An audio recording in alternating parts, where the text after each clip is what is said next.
Assalamualaikum warahmatullahi wabarakatuh. Sahabat salikin, mari kita awali dengan berdoa. Doa Rasulullah kepada Ibnu Abbas sehingga beliau penghafal Al-Quran baik tafsir maupun takwil. Bismillahirrahmanirrahim. Allahumma salli ala Sayyidina Muhammad wa ala ali Sayyidina Muhammad walhamdulillahi rabbil alamin. Allahumma faqihna fid din wa alimna ta'wil. Allahumma alimna al-hikmah wa ta'wil al-kitab. Allahumma rizukna fahman nabiin, anugerahkan kepahaman Nabi, wa khifzal mursalin, hafalannya para rasul, wa ilhamal malaikatil muqarrabin, ilhamnya para malaikat ya Allah. Allahumma ja'al qulubana arsal Qur'an wa ruhal Qur'an wa nural Qur'an wa hubbal Qur'an wa khifzal Qur'an. Subhanaka la ilma lana illa ma'allamtana innaka antal alimul hakim. Walhamdulillahi rabbil alamin. Kesadaran kita adalah ummi. Al-Quran tidak mampu ditulis dengan tinta air laut. Al-Quran tidak mampu ditulis dengan pena tumbuhan yang ada di muka bumi. Itu menunjukkan bahwa ilmu Allah, ayat-ayat Allah itu maha tak terbatas. Panjenengan sekarang saya ajak untuk mengkaji surat Al-Qadar. Dengan rendah hati, tidak boleh sudah rumongso tahu. Bismillahirrahmanirrahim. Inna anzalnahu fi lailatul qadar. Sungguh kami Allah telah menurunkan Al-Quran pada malam Lailatul Qadar. Jadi Lailatul Qadar itu turunnya Al-Quran, bukan turunnya harta karun, bukan turunnya kepentingan-kepentingan dunia. Itu hanya sebagai imbas, sebagai bias. Jadi yang terpenting adalah Lailatul Qadar turun ditandai dengan cahaya Al-Quran merasuk ke dalam hati kita. Kalau Al-Quran turun di malam Lailatul Qadar pasti. Kalau Lailatul Qadar turun pada 10 yang ketiga itu pasti. Yang belum pasti itu apakah cahaya Al-Quran itu turun ke dalam hati kita. Itu yang menjadi PR. Wa ma adraka ma Lailatul Qadar. Apakah yang kamu ketahui tentang malam Lailatul Qadar? Lailatul Qadar itu menggunakan kalimat wa ma adraka, sesuatu yang tidak bisa dijangkau oleh nalar. Sama seperti al-qari'atu mal qari'ah wa ma adraka mal qari'ah. Sesuatu yang tidak bisa dijangkau oleh nalar. Berarti di sini kita harus bersikap ummi. Walaupun surat Al-Qadar itu dikaji 1000 kali, harus merasa ummi, merasa bodoh, merasa tidak tahu. Subhanaka la ilma lana illa ma'allamtana, kecuali engkau mengajarkan kepada kami tentang Lailatul Qadar. Innaka antal alimul hakim, sesungguhnya engkau ya Allah maha tahu dan maha bijaksana. Dijelaskan Lailatul Qadri khairum min alfi syahr. Lailatul Qadar itu satu malam lebih baik daripada 1000 bulan. Ayat ini bicara tentang kualitas. Dapat Lailatul Qadar semalam saja, itu lebih baik daripada 1000 bulan. Menarik di sini. Pada waktu itu tanazzalul malaikatu warruhu fiha biidni rabbihim min kulli amr. Pada waktu itu para malaikat turun tanpa terkecuali malaikat Jibril dengan izin Allah mengatur segala permasalahan. Dan pada malam itu ada suasana yang luar biasa, salamun hiya hatta matla'il fajr, damai, tentram sampai terbitnya fajar. Bawahnya Masjidin. Kita diingatkan dengan Gua Hira. Tempat pertama kali turun wahyu surat Al-Alaq ayat 1 sampai 5. Rasul mendapatkan apa tadi? Al-Quran, mendapatkan wahyu pertama. Peristiwa pertama yang menjadikan tonggak ajaran Islam, yaitu apa? Al-Quran. Jadi Al-Quran itu jariyahnya Rasulullah. Bawahnya Mas Rin. 17 mukjizat Nabi Muhammad. 1 kitab suci Al-Quran. Kita manusia dan makhluknya ditantang coba buat Al-Quran 1 ayat saja dengan berkolaborasi tidak akan bisa. 2 membelah bulan. 3 air mengalir di Jemari. 4 perjalanan Isra Mi'raj. 5 tak terlihat musuh. 6 daging mampu berbicara karena suatu saat Rasulullah itu pernah diracun. Anehnya dagingnya itu mampu bicara. Berikutnya memperbanyak makanan. Nah ini kalau catering nggak laku ini. Ya Ustaz Fikri ya, Ustaz Habib. Keringat Nabi Muhammad menjadi wangi. Kalau keringat kita, ludah jadi obat. Kalau kita ada yang sakit kita ludahi, ngawur, tambah mati kok.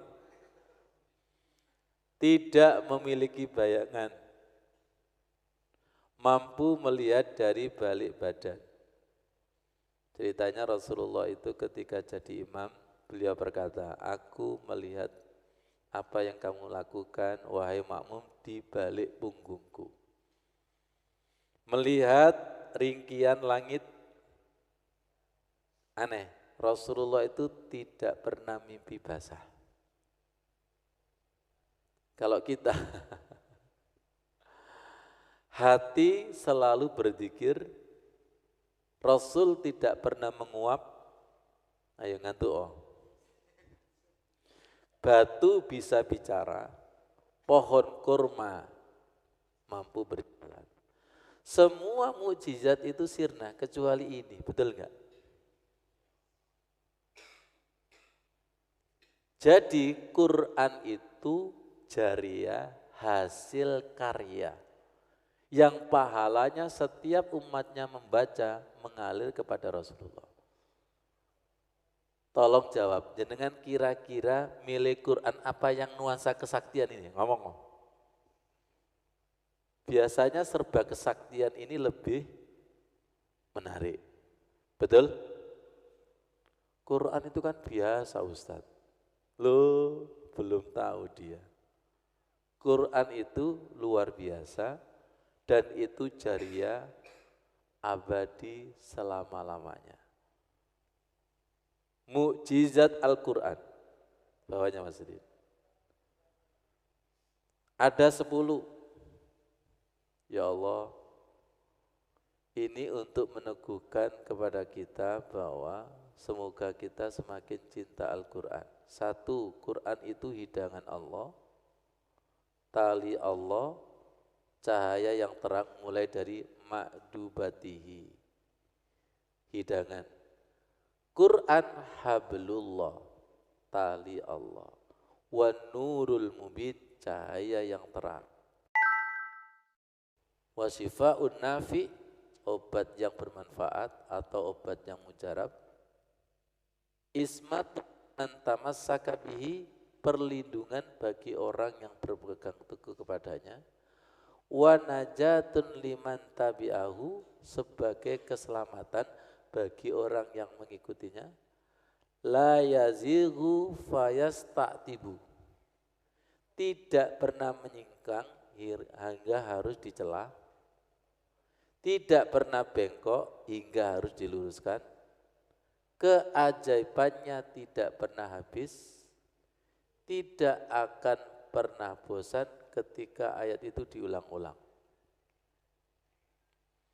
Jenengan pilih Al-Quran apa yang mukjizat yang lainnya? Yakin? Pilih Al-Quran apa 1M? Dua-duanya. Kalau pilih Quran, dunia ngikut. Kalau pilih dunia, Al-Quran gak ngikut. Pilihlah yang inti, pilihlah yang abadi. Kalau uang bisa habis, tapi kalau Al-Quran tidak bisa habis. Tanda-tanda malam Lailatul Qadar bisa dibaca di situ. Udara dan angin pada malam itu terasa tenang, tidak terlalu dingin dan tidak terlalu panas. 2, merasakan nikmat yang lebih saat beribadah yang tidak sama seperti malam-malam lainnya. 3, pada malam itu angin akan berhembus dengan lembut. 4, malam hari tampak sangat terang. 5, terkadang Lailatul Qadar itu datang kepada mimpinya orang yang beriman. 6, keesokan harinya matahari tidak terbit terlalu terang. Tentunya tanda-tanda itu hanya bisa dibaca oleh orang yang dipilih Allah Subhanahu wa taala. Kembali lagi kepada mukjizat Al-Qur'an. Baik. Kita perdalam. Kita perdalam tentang hidangan. Ma'batihi. Quran itu ibaratnya hidangan Allah. Siapa orang yang tidak bisa merasakan nikmat hidangan? 1, orang yang sakit sariawan, sakit gigi. 2, orang yang sakit fisik. Siapa? Lihat saudara-saudara kita yang di rumah sakit. Seenak-enaknya makanan, rasanya itu tidak ada. Orang yang sakit hati, galau, tidak akan bisa menikmati hidangan. Fi qulubihim maradun fazadahumullahu marada. Tolong perhatikan, ini kayaknya sudah masuk ke makhluk gaib semua ini. Oke, saya kejar ke masuk alam gaib. Jadi orang yang sakit hati itu ketika membaca Al-Quran maka tidak ada rasanya. Orang yang sakit hati itu tidak akan bisa merasakan hidangan sholat. Sholat itu hidangan dari Sidratul Muntaha. Al-Quran itu hidangan dari Gua Hira. Tolong jawab, hidangan apa yang mampu mengalahkan nikmatnya sholat dan Al-Quran? Yang sifatnya fisik, gak akan mampu. Karena Allah itu punya sifat laisa kamitslihi syai'un, tidak seperti apa-apa. Itulah Lailatul Qadar. Jadi siapa yang mendapatkan Lailatul Qadar tidak bisa diceritakan dengan kata-kata. Hanya Lailatul Qadri khairum min alfi syahr. Ini ada Ustadz Habib, ada Ustadz Fikri, ada Ustadz Khizam. Maaf, ini masih bujangan. Tolong ceritakan kepada mereka bertiga tentang nikmatnya malam pertama. Paham dari ini? Bisa diceritakan? Ketiga ini ngowo. Oh. Tapi sesama yang sudah nikah, sodak, tak. Begitu pula sesama orang yang mendapatkan Lailatul Qadar, saya begini-begini, sodakta. Yang belum merasakan, wong itu kenikmatan yang tidak bisa dibahasakan, hanya Lailatul Qadri khairun. Jangan dinominalkan 83 tahun, itu khairun, lebih baik daripada itu. Untuk mudahnya dipahami, seperti kemanten anyar. Bisa dibahasakan? Bisa ditulis? Bisa diceritakan? Apakah cerita itu mewakili? Tidak semua. Langsung masukin, ada gambar peta Sidoarjo. Slide nomor 51. Sidoarjo itu kalau dilihat hanya segini doang, satu jari. Tapi kalau kita jelajahi, mana tamannya? Oh ini taman.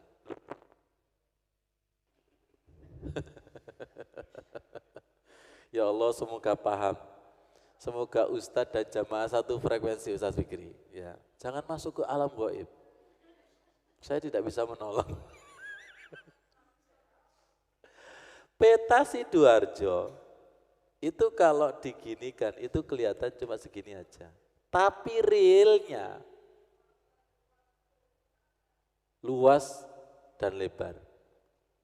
Al-Quran itu juga sama. Al-Quran itu peta rohani kita menuju Allah. Kelihatannya cuma 30 juz. Cuma. Wis gak hafal ngomong cuma 30 juz. Juz 30 loh ya. Gak hafal juga ngomong.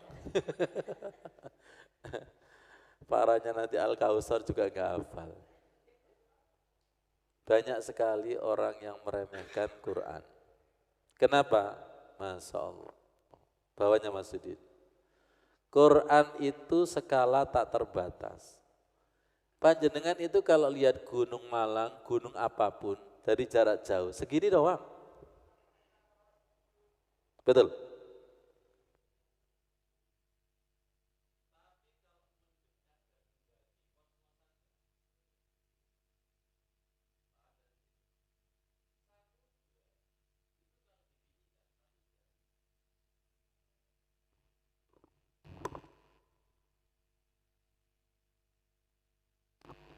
Samudra itu kalau hanya dilihat itu cuma segini doang.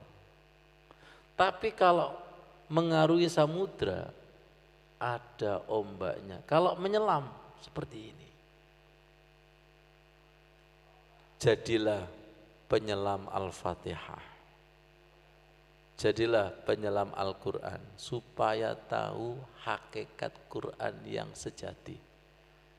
Supaya tidak meremehkan hala Al-Fatihah mek ngono tok. Kok bisa meremehkan surat Al-Fatihah? Wong Al-Fatihah itu induk kesimpulan daripada 30 juz. Kalau hanya sekedar dibaca sekian detik selesai dan khatam. Tapi kalau diselami, dikaji pasti di sini. Lihat penyelam ini. Linuriyahu min ayatina. Para penyelam itu ketika masuk ke dalam laut melihat panorama laut, ikan warna-warni, tumbuh karang yang luar biasa, dia lupa bahwa temannya itu menunggu di tepian.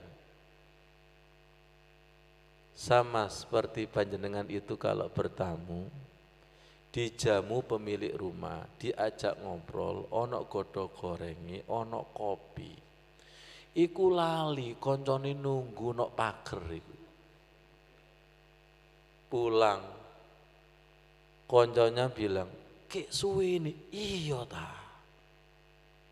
Mas Udin kemarin saya ajak tarawih di Al-Muhajirin. 8 rakaat mundur. Baru nyampe di mobil, tunggu sebentar Mas Udin. Tiba-tiba yang 20 rakaat itu selesai. Kayak cepet deh kata Mas Udin. Coba Mas Udin masuk ke masjid, ya gak kerasa cepet. Perhatikan, waktu yang sama, tapi rasanya beda. Makanya paling enak gimana ya, sholat tarawih di parkiran ya apa.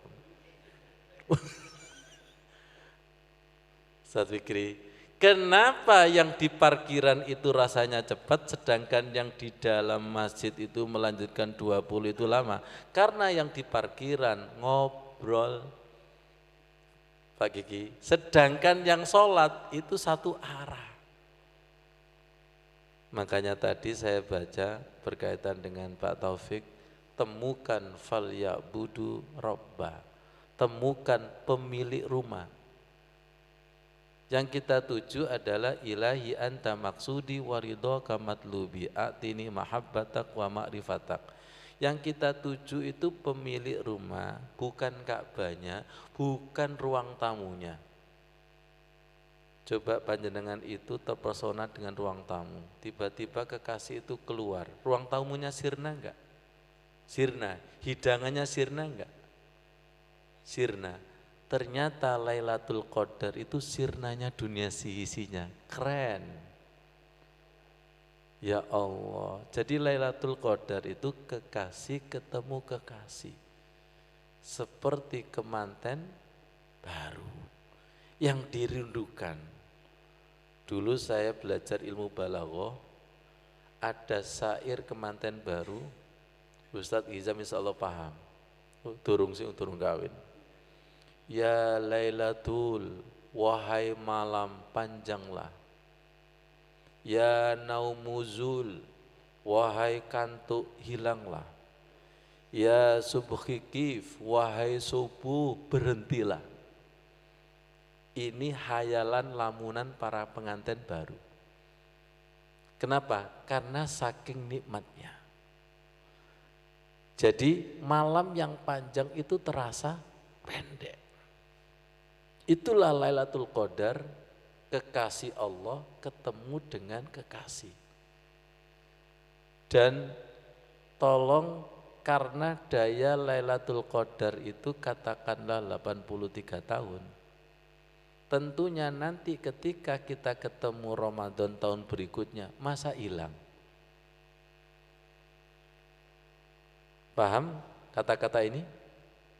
Kalau hilang, Allah tanya, mana cintamu yang sejati? Wong daya Lailatul Qadar itu kalau ditahunkan 83 tahun. Sedangkan besok itu Ramadan kan baru 1 tahun. Kok sudah hilang? Berarti satu, mungkin yang bersangkutan tidak mendapatkan Lailatul Qadar. Dua, mungkin dia mendapatkan Lailatul Qadar yang palsu. Paham saya mengistilahkan palsu ini? Mungkin belum Lailatul Qadar yang asli.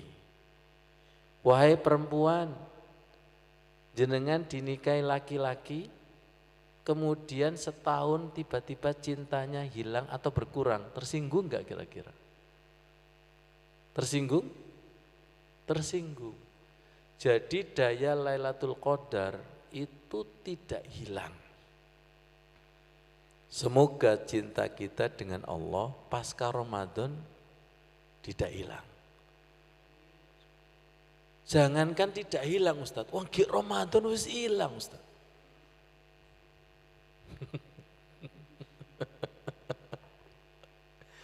Ya Allah ya Karim, itu Lailatul Qadar cap opo, itu mungkin Lailatul Qadar kaleng-kaleng. Ya Allah, ternyata Lailatul Qadar itu adalah karya, pelan-pelan. Contoh Lailatul Qadar ulama itu membuat kitab. Ada yang membuat masjid, ada yang membuat pesantren. Waidah, pengen tahu enggak Lailatul Qadarnya Nabi Ibrahim? Ka'bah, Maqam Ibrahim. Pengen enggak Lailatul Qadarnya Siti Hajar apa? Safa Marwah atau air Zam-Zam. Alhamdulillah, bersamaan dengan Lailatul Qadar saya membangun pondok. Semoga itu Lailatul Qadar kita. Bukan saya, itulah Lailatul Qadar kita. Itulah nanti falahum ajrun ghairu Nih Lailatul Qadarnya Syekh Ibnu Athaillah berupa kitab. Secara fisik beliau wafat, tapi pahalanya falahum ajrun. Sekarang siapa? Karya siapa Al-Quran itu? Karya siapa? Karya Nabi Muhammad. Semua mukjizat itu sirna. Ya, semua mukjizat itu sirna. Masya Allah. Buka Masudin. Slide yang ke-47. Allah berfirman di dalam surat As-Samsi, wa nafsi wa ma sawwaha fa alhamaha fujuraha wa taqwaha qad aflaha man zakkaha wa qad khaba man dasaha. Demi jiwa dan kesempurnaannya aku ilhamkan di dalam jiwa itu fujur, kejelekan atau energi negatif, wa taqwaha, dan ilham takwa atau energi positif. Qad aflaha man zakkaha, sungguh beruntung orang yang membersihkan diri dan sungguh rugi orang yang mengotori diri. Perhatikan, hati bersih, hati kotor. Hati bersih cirinya seperti ini. Hati kotor cirinya sifatnya seperti ini. Jadi yang disebut Idul Fitri itu dibersihkan dari kotor atau penyakit-penyakit hati. Supaya Lailatul Qadar yang berupa cahaya Al-Quran, lihat saya, nur ala nur. Banyak sekali di antara teman-teman Qiyamul Lail mulai jam 9, giliran jam 3 turunnya Lailatul Qadar, ngantuk dan keturun karena kotor. Jenengan pernah enggak HP sering hang, laptop sering hang? Tandanya virus. Kenapa kita duduk di majelis taklim sering ngantuk dan tertidur? Hang. Coba metu ke masjid, melek. Buka Al-Quran, merem. Buka HP. Ada apa? Mungkin ini. Ya Allah. Saya kirim video, saya kirim gambar kepada 10 orang. Satunya ada yang bisa buka, satunya tidak ada yang bisa buka. Kenapa Bu Ani? Ternyata satunya itu memorinya penuh. Paham? Selama Ramadan kita itu ibarat HP itu repabrik. Kita ini kan produk Allah, betul enggak? Produk Allah. Datang kepada Allah dengan sholat taraweh, datang kepada Allah dengan membaca Al-Quran, datang kepada Allah dengan zakat, infak, sedekah, datang kepada Allah dengan amalan sholihah. Harapannya supaya bersih, kembali kepada pabriknya dulu. Kullu mauludin yuladu alal fitrah. Dulu kata Allah, tak ciptakan itu bersih. Tapi karena banyak ilham fujur, akhirnya kotor. Ketika kotor, cenderung yuwaswisu fi sudurinas minal jinnati wan nas. Jenengan itu dengan cinta dan benci, hati jenengan itu dominan mana sih? Kalau lihat seseorang, nih jenengan saya ajak mikir tentang ilham fujur sama ilham takwa. Kalau lihat seseorang itu cenderung komentar negatif atau positif. Nah itu hatimu, itu. Kalau lihat apa-apa cenderung menilai negatif, berarti ini. Tapi kalau lihat apa-apa, saya bilang kepada Mas Udin sama Ustaz, kalau lihat apa-apa, lihat pedagang, barakallah. Lihat Gojek, ya Allah, barakallah. Apa yang dilihat itu ternyata doa. Gojek ini ais. Bu, jenengan kalau lihat apa-apa, berpikir komentar negatif apa positif? Kalau negatif itu ini.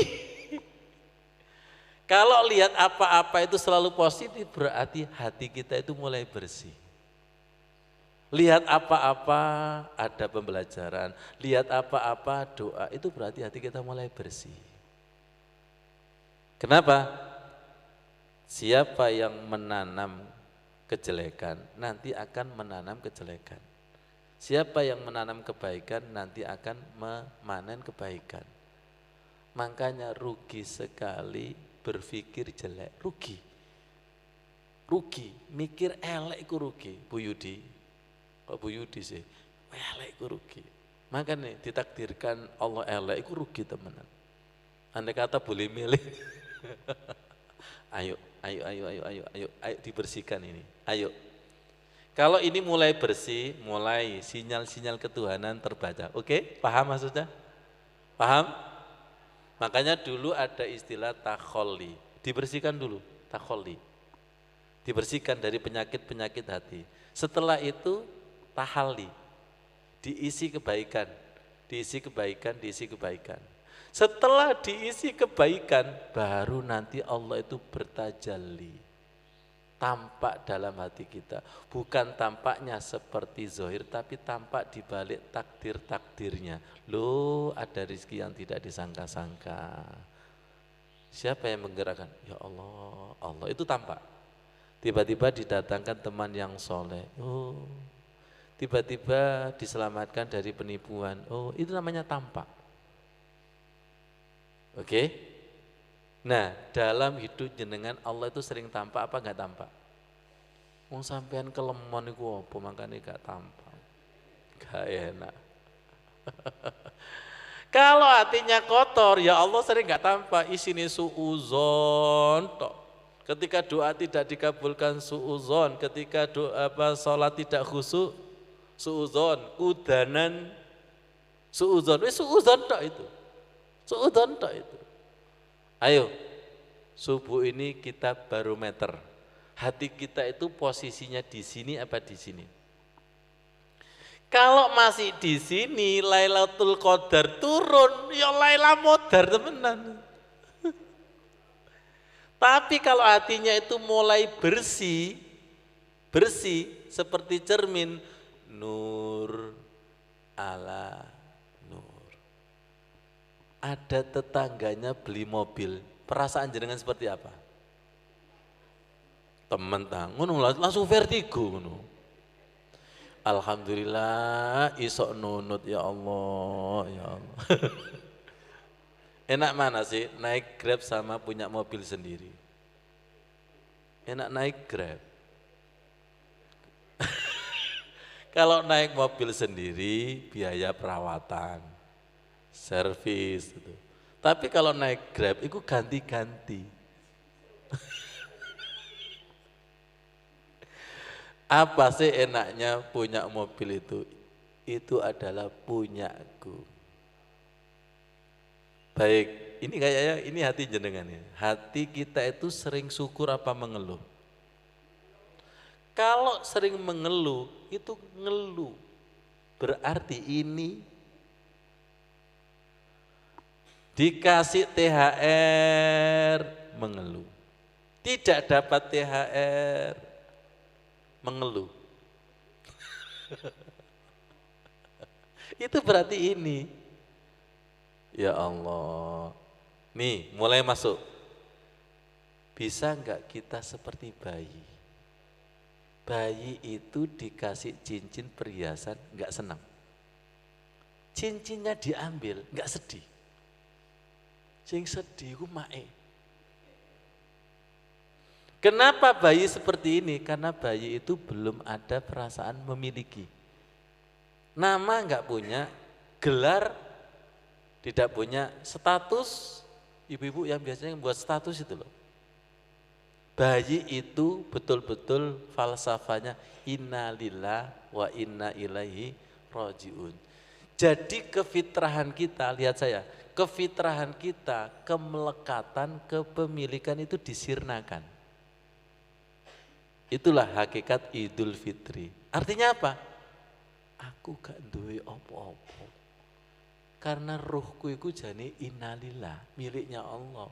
Wa inna ilaihi. Apa yang kita miliki, harta dan jabatan juga innalillah. Seperti bayi. Bayi dikasih nama ya enggak seneng, enggak punya nama juga siap menjadi bayi. Bayi gede. Siap menjadi bayi Siap ya? Falsafahnya bayi tahu? Fitrah, suci. Ada lagi, bayi itu fitrahnya sensitif. Kalau dia tidur nyenyak itu ngompol, karena badannya kena barang najis pasti bangun. Bayi itu kalau diajak masuk rumah angker, pasti nangis dan rewel. Digendong emak sing murang-muringan, iku gak sok turu.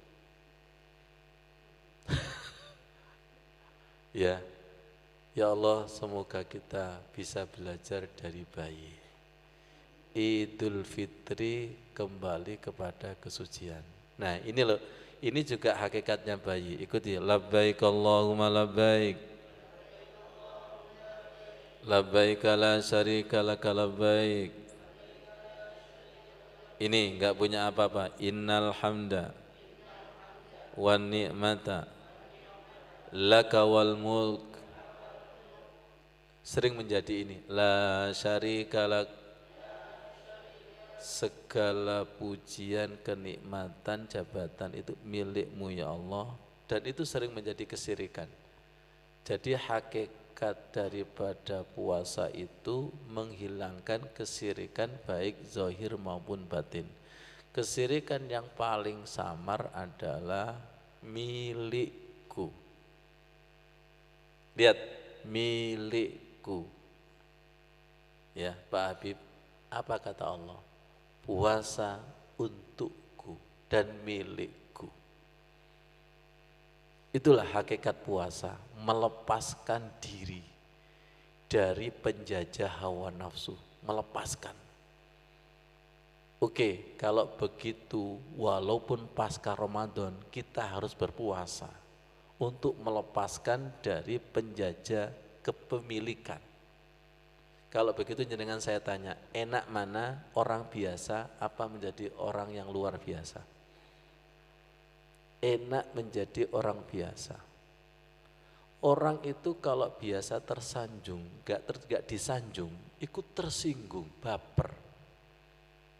Saya sering bimbing pejabat di Tanah Suci yang biasanya ada yang buka pintunya mobil, ada yang membawakan sepatunya, di sana tersiksa. Tersiksa.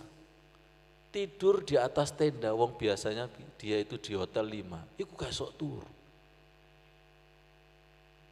Makanya orang yang paling bahagia itu tukang becak. Ya Allah, tak lihat itu di mana-mana bisa tidur. Karena kebahagiaannya hakiki itu tidur. Karena orang tidur itu tidak punya apa-apa. Ini mobilnya siapa? Meneng. Ini istrinya siapa? Embo, saya leok.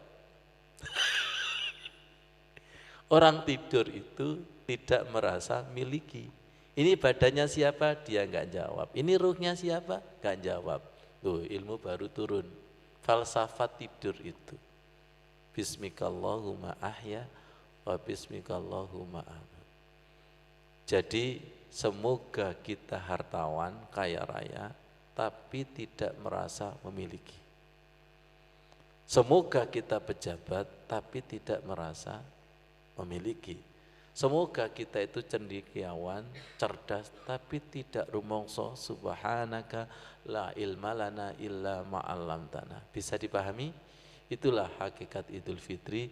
Mari kita berdoa kepada Allah Subhanahu wa taala, semoga kita nanti mampu kembali dalam keadaan husnul khatimah.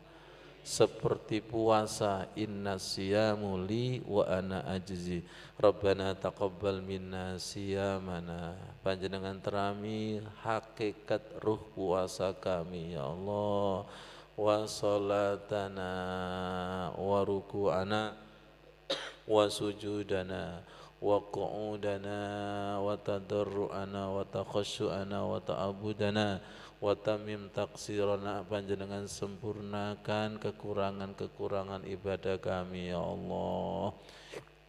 Yang hadir ini Idul Fitri, kembali fitrah seperti bayi. inna lillahi wa inna ilaihi raji'un. Innal hamda wan ni'mata laka wal mulk la syarika lak. Kembali inna salati wa nusuki wa mahyaya wa mamati lillahi rabbil alamin. Cinta Al-Quran, cinta salat, cinta Allah, cinta Nabi. Walhamdulillahi rabbil alamin. Matur suwun sangat atas rawuh panjenengan sedaya. Semoga nama kita, keluarga kita tertulis di dinding surga. Wassalamualaikum warahmatullahi wabarakatuh.